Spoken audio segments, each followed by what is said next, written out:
یہ اس وقت کے مناظر ہیں جب وزیر اعظم پاکستان، اس وقت کے وزیر اعظم پاکستان اس چائے فروش کی تقریب حلف برداری میں شرکت کے لیے تشریف لے گئے تھے. یہ سوچے سمجھے بغیر کہ اس سے اس قوم پر کیا گزرے گی، اس سے مقبوضہ کشمیر کے ان ہزاروں لاکھوں کروڑوں لوگوں کے دلوں پر کیا گزرے گی. حالانکہ خود کشمیری ہیں. مودی کی والدہ کو ساڑیاں بھیجتے رہے قطع نظر اس کے کہ وہ بیچاری یہ ساڑی پہن سکے یا نہ پہن سکے. یہ ہے وہ محترمہ جنہوں نے اتنا بڑا جاہل پیدا کیا، اللہ معاف کرے. لیکن میں ان کو کیوں کوس رہا ہوں؟ یا میرے والوں نے کیا کیا ہے؟ نوید پٹھان تو صرف ایک کیس ہے، کیس سٹڈی ہے. وہ بیچارہ محمد نامی مزدور جو 300 روپے یومیہ کے اوپر دیہاڑی دار مزدور تھا، جسے یرغمال بنا کے، جسے بیلا پسلا کر کے اور دیہاڑی کی لالچ میں لے جایا گیا اور اس کو آگ لگا دی گئی. آپ کے خیال میں اس لوگوں کو سزا ملے گی؟ نہ یہاں ماڈل ٹاؤن والوں کو سزا ملی ہے، نہ ملے گی. نہ کراچی میں جس بچے کو دن دہاڑے سی ویو پر مار دیا گیا اس کو سزا ملے گی، اور نہ ہی ان لوگوں کو سزا ملے گی. بلکہ ان کو تو میرے خیال ہے ویر چکر پتہ نہیں کیا ہندی میں کہتے ہیں، ہندوستان کا کوئی جو سب سے بڑا توپ مارا جاتا ہے، میرے خیال ہے ان کو تو وہ دے دیا جائے. یہ وہ بیچارے مسلمان ہیں جو ان ہندوؤں کے، جنونی ہندوؤں کے ہتھے چڑھ گئے اور اس کے بعد ان کی جوتے بازی ہو رہی ہے. میرے خیال ہے یہ ہو بھی صحیح رہے، اللہ معاف کرے، کہنا نہیں چاہیے. یہاں میں آپ کو ایک چھوٹا سا واقعہ بتاتا چلوں. میں نے گزشتہ کچھ عرصے قبل فوت ہونے والے اپنے تایا مرحوم سے خلوت جب نے ان سے پوچھا کہ تایا سچ سے بتائیے گا دل پر ہاتھ رکھ کر کے، ہندوستان میں رہ کر غلطی کی یا آپ کے خیال میں آپ کو کوئی ریگریٹ نہیں ہے؟ ادھر ادھر دیکھا، موقع پا کر پھر انہوں نے بتایا کہ بیٹا اپنی زندگی میں اگر کوئی سب سے غلط فیصلہ کیا تو وہ یہی تھا. اس پر بھی ڈیبیٹ ہو سکتی ہے کہ پاکستان بننے کے بعد ہمیں، ہمارے لوگوں کو کیا ملا. لیکن اس سے پہلے چلتے چلتے حرف آخر اس وقت کے وزیر اعظم پاکستان اور موجودہ وقت کے سب سے بڑے رہنما محمد نواز شریف صاحب کا ایک آپ کو ساؤنڈ بائٹ دکھاتا چلوں، جس میں انہوں نے اپنے طور پر ہندوستانیوں کی دلجوئی کی بھرپور کوششیں کی، اس سے قطع نظر کہ اس سے ہمارے دلوں پر کیوں نہ سانپ لوٹ جائیں. دکھائیں جی.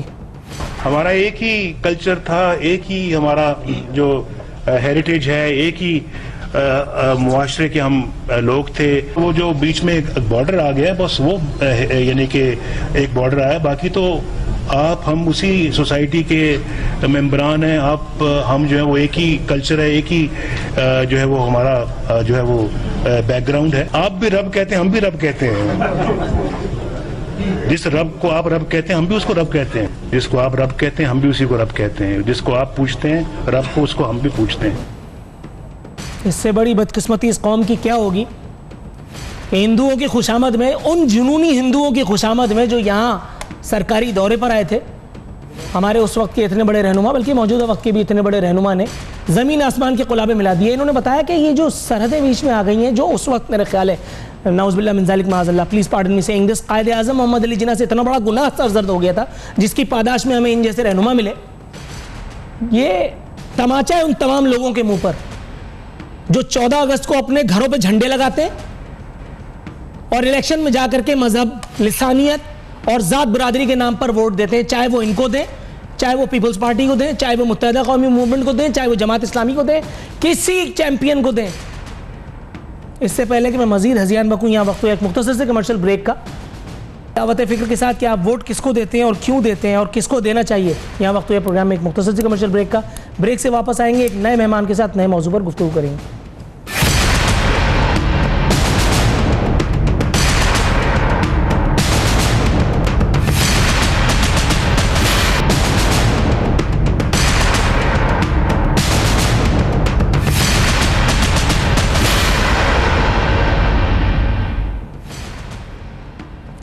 ویلکم بیک ناظرین. جاہل کو اگر جہل کا انعام دیا جائے، اس حادثہ وقت کو کیا نام دیا جائے؟ میں خانے کی توہین ہے، رندوں کی ہتک ہے، کم ظرف کے ہاتھوں میں اگر جام دیا جائے. لیکن اس شعر کا اطلاق نہ بھارت پر ہوتا ہے اور نہ ہی امریکہ میں. بھارتی وزیر اعظم اور سابق قصاب، کیونکہ اب خود وہ قتل نہیں کرتا، اب کرواتا ہے، نریندر مودی کے رشتے میں کچھ لگتے ان کے سگے اور اس سے بھی بڑے ذہنی مریض ڈونلڈ ٹرمپ نے ایک نیا گل کھلایا ہے.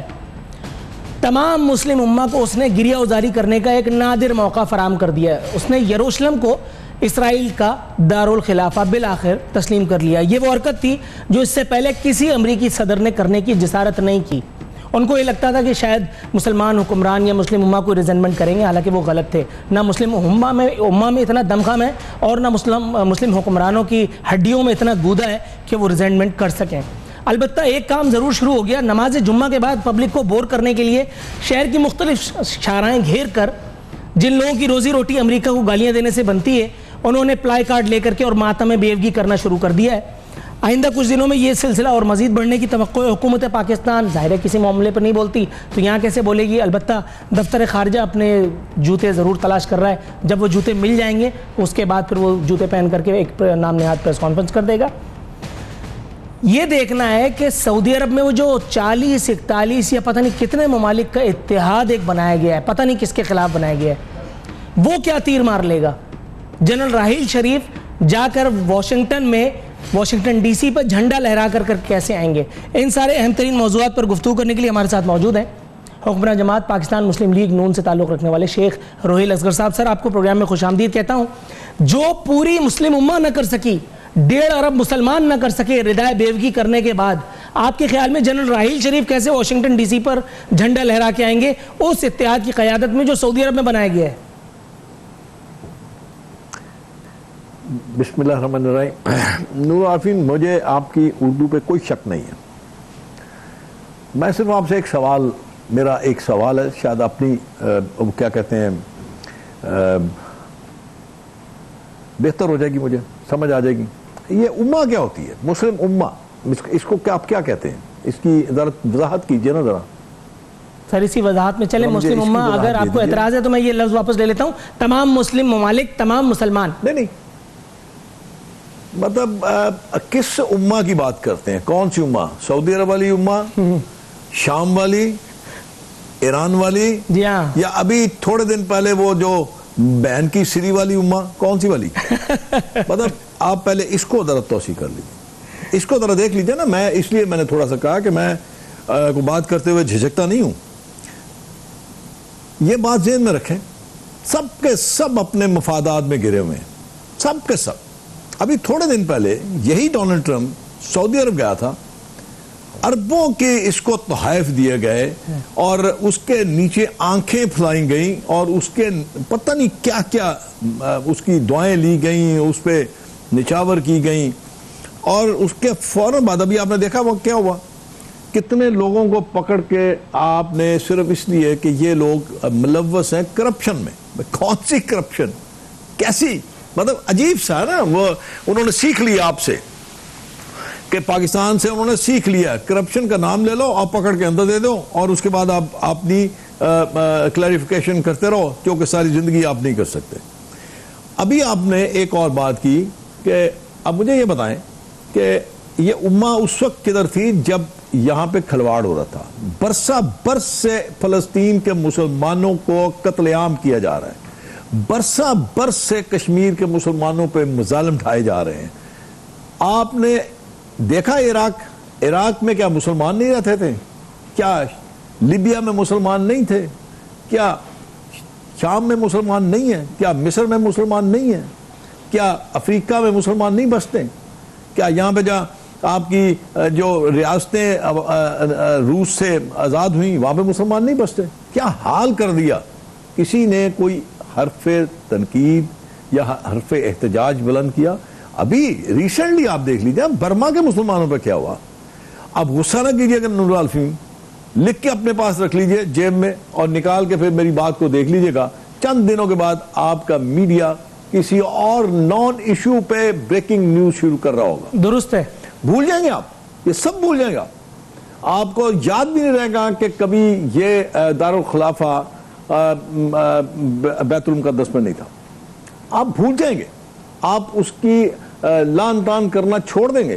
پھر کوئی نہ کوئی اور چیز آ جائے گی, کوئی کالی چادر پہن کے آ جائے گا, کوئی اب گانوں پہ ڈانس کرنا شروع کر دے گا. آپ ایک ایک گھنٹہ ان کے ڈانس دکھائیں گے, آپ ایک ایک گھنٹہ ان کی تصویریں دکھائیں گے.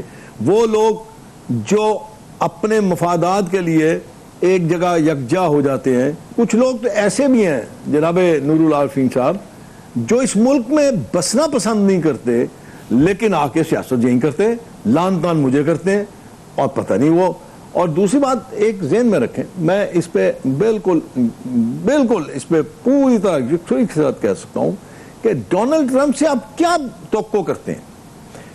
جوش لابی تو اس کے اپنے گھر میں ہے, اپنی اس کی بیٹی کس کے ساتھ بیائی ہوئی ہے؟ جوش ہے. اس کا بیٹا کس کے ساتھ بیاہ ہوا ہے؟ اچھا, یہ بریکنگ نیوز آپ نے دی ہے کہ وہ باقاعدہ بیائی ہے, حالانکہ وہاں اس کی ضرورت نہیں پڑتی. لیکن چلیں موضوع کی طرف میں تھوڑا سا ادھر ادھر کرتا ہوں. یہ مجھے بتائیے شیخ روحیل اصغر صاحب, رہیے نور العارفین صاحب, نئے پاکستان میں یہی آپ دیکھیں گے, اس میں بھی آپ یہی دیکھیں گے, کیونکہ اس کو جو نیا پاکستان بنانے جا رہے ہیں وہ بھی اسی بات پہ اتفاق کرتے ہیں. تو میں اسی لیے آپ سے عرض کر رہا تھا کہ آپ اپنے خون جلا رہے ہیں, آپ اپنا وقت ضائع کر رہے ہیں, آپ اپنے الفاظ ضائع کر رہے ہیں.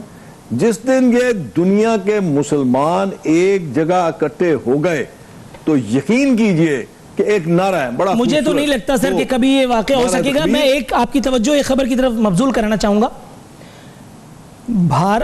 سعودیہ کے ایک شہزادے, حالانکہ سعودیہ کہنا اضافی تھا, اگر شہزادہ کہتا تب بھی آپ پہنچ جاتے.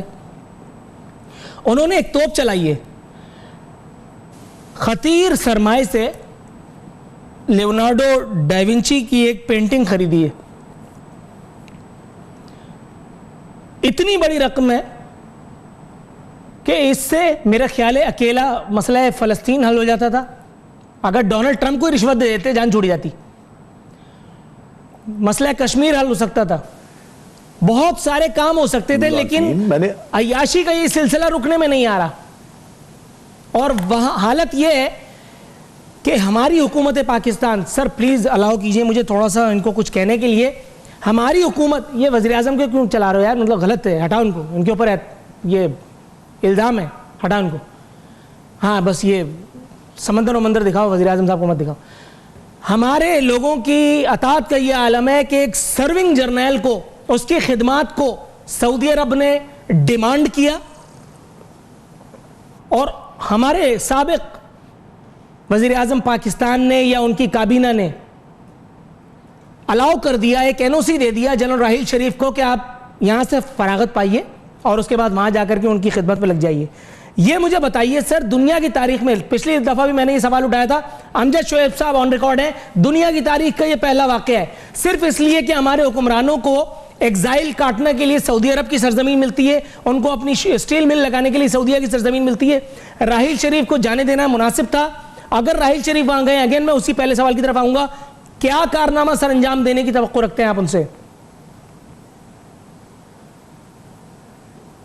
نور العارفین, میں آپ کی خدمت میں صرف اتنا گزارش کر دوں, کیونکہ آپ کے ویورز بھی ہیں اور اس ملک کے عوام بھی آپ کو دیکھتے ہیں, سنتے ہیں, تھوڑا سی دوستگی کر لیجئے کہ راحیل شریف جب ہو گئے ریٹائرڈ, ہوتا یہ ہے, جو ایک طریقہ جو مجھے پتہ ہے یا میری نالج میں ہے, کہ جو ریٹائرڈ ان مخصوص جو ہوتی ہیں آپ کی اسائنمنٹس, وہاں سے ریٹائرمنٹ کے بعد ان کو گورنمنٹ جہاں پہ وہ کام کرتے ہیں ان کو اس پہ این او سی لینا پڑتا ہے.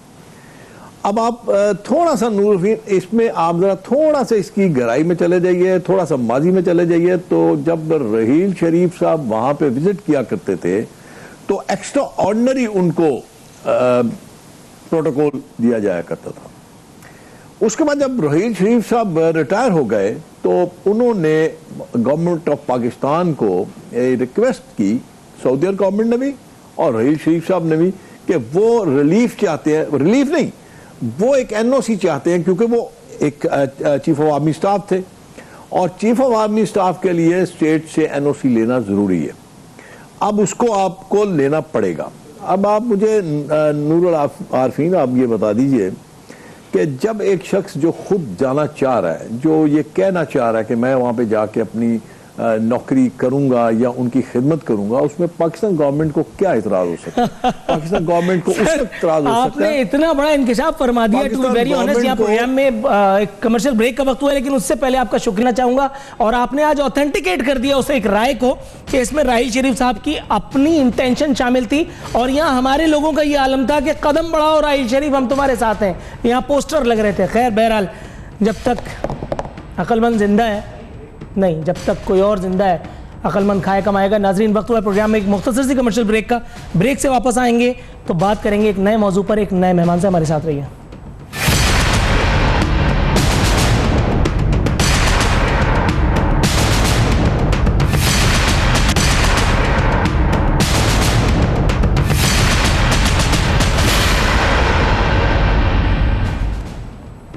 ویلکم بیک ناظرین. پروگرام کے اختتامی مرحلے میں داخل ہو چکے ہیں. ہمارے ساتھ موجود ہیں شوکت بسرا صاحب. ان سے بات کریں گے پاکستانی سیاست کی کرشمہ سازیوں پر, لیکن اس سے پہلے بتا دوں 3 سال 4 ماہ 26 دن کے بعد Baqir Najafi report about model town سانحہ منظر عام پر آ گئی ہے. اجلاس میں جو رانا ثناء اللہ صاحب نے بلایا تھا اس کو دراصل ان اموات کا, اس قتال کا, ناٹ اموات کا, ذمہ دار ٹھہرایا گیا ہے, محرک قرار دیا گیا ہے. شہباز شریف صاحب کو بھی بتایا گیا ہے کہ انہوں نے بھی پولیس ایکشن روکنے کا حکم نہ دیا گیا. پولیس نے وہی کچھ کیا جس کے لیے اسے وہاں بھیجا گیا تھا. معاف کیجیے گا. مولانا کنٹینر بھی پاکستان اینول چھٹیوں پہ آ چکے ہیں. احتجاج کا موسم بس آنے ہی والا ہے. میرے خیال ہے کنٹینر کی تیاریاں شروع ہو چکی ہوں گی اب تک. تو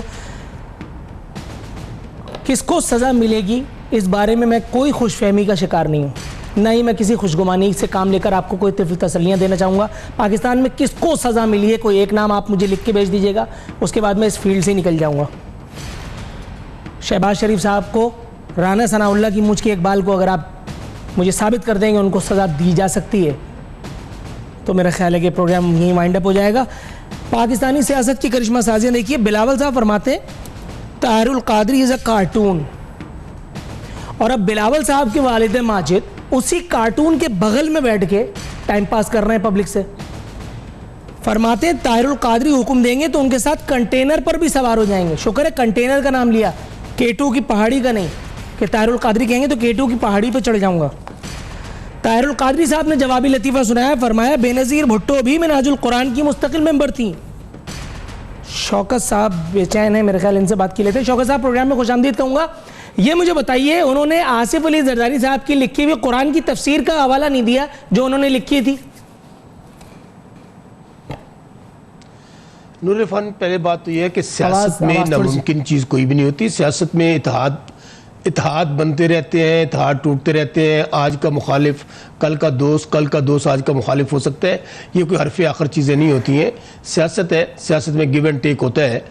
کوئی مستقل دشمن مخالف بھی نہیں ہوتے اور مستقل دوست بھی نہیں ہوتے ہیں سیاست میں. دوسری بات دیکھیں, یہ جو باقر نجفی رپورٹ اور ماڈل ٹاؤن کا واقعہ ہے, یہ نور العارفین پاکستان کی تاریخ کا بدترین واقعہ, اور خود باقر نجفی صاحب نے اپنی رپورٹ میں بھی یہ کوٹ کیا ہے. کوئی یہ سوچ سکتا ہے کہ حکمران ہی اگر قاتل بن جائیں, حکمران ہی اگر لوگوں کی جان و مال سے کھیلنا شروع کر دیں, حکمران ہی اگر دیکھیں نا, اگر ان کی جگہ مریم ہوتی یا حمزہ شہباز ہوتے تو کیا شہباز شریف اور رانا ثناء اللہ اپنی پولیس کے ذریعے اس طرح قتل عام کرواتے؟ یہ بھی کسی کے مریم اور حمزہ ہے نا. اب بات یہ ہے نور العارفین, جب رپورٹ آ گئی, یہی وہ شہباز شریف سے جو کہتے تھے میری طرف اشارہ بھی ہوا یہاں پہ چھاتیوں پہ ہاتھ مار کے, اشارہ بھی ہوا تو میں الگ ہو جاؤں گا. اب تو پورا پنجہ ان کی طرف ہے, دونوں ہاتھ ان کی طرف ہے. 10 جگہ پہ ذکر کیا گیا کہ بیان حلفی جھوٹا دیا, کہیں اس نے نہیں روکا. تو اب مجھے بتائیے کہ کیا کریں. یہ کوئی جنگل کا قانون نہیں ہے, نہ ہی بنانا ریپبلک ہے کہ یہاں پر جس طرح آئے آپ قتل کرو کہ کرامات کرو. بھائی اب نہیں تو کبھی نہیں, انف از انف. ہم نے صرف یہ پیغام دیا ہے کہ ہم جا کے کھڑے ہوئے ڈاکٹر طاہر القادری صاحب کے ساتھ کس بات پہ, 1 پوائنٹ ایجنڈے پہ. ایجنڈا یہ ہے کہ یہ جو لوگ ہیں اور ڈاکٹر طاہر القادری صاحب کی جو ڈیمانڈز ہیں, جینوئن ڈیمانڈز ہیں, کہ قاتل اعلیٰ ہے یہ, انہوں نے خون کی ہولی کھیلی ہے, لوگوں کا دن دہاڑے قتل ہوا ہے. یہ تو جلیاں والے باغ میں کبھی سنا تھا, اور یہ تو ہٹلر سے بھی بدترین ہے. جنرل ڈائر کے یہ فالوور ہیں. مجھے بتائیے کہ شریفوں کا یہ خاندان اور ٹبر قاتلوں کا, چوروں کا, ڈاکوؤں کا, لٹیروں کا ایسا عظیم خاندان ہے جو صدیوں بعد پیدا ہوتے ہیں, اور ہر طرح کا الزام ان پہ, اور پھر بھی ہٹ درمی ہے اور بشرمی ہے اور ضد ہے. ہم نے یہ پیغام دیا ہے کہ اس باقر نجفی رپورٹ کو امپلیمنٹ کروانے کے لیے ڈاکٹر طاہر القادری صاحب جو فارمولہ دیں گے, خواہ اس کے لیے دھرنا دینا پڑا, خواہ اس کے لیے لانگ مارچ کرنا پڑا. آپ کی بات سر آنکھوں پر, لیکن ڈاکٹر طاہر القادری کی کنسسٹنسی بھی تو شبے سے, شک و شبے سے بالاتر نہیں ہے نا. ڈاکٹر طاہر القادری بھی اپنی اینول چھٹیاں گزار کے لوگوں کو کنٹینر پہ چڑھا کے اور یورپ چلے جائیں گے تبلیغ کرنے کے لیے. اس سے نور العارفین میں آپ کی بات سے اختلاف کرتا ہوں. سنیں,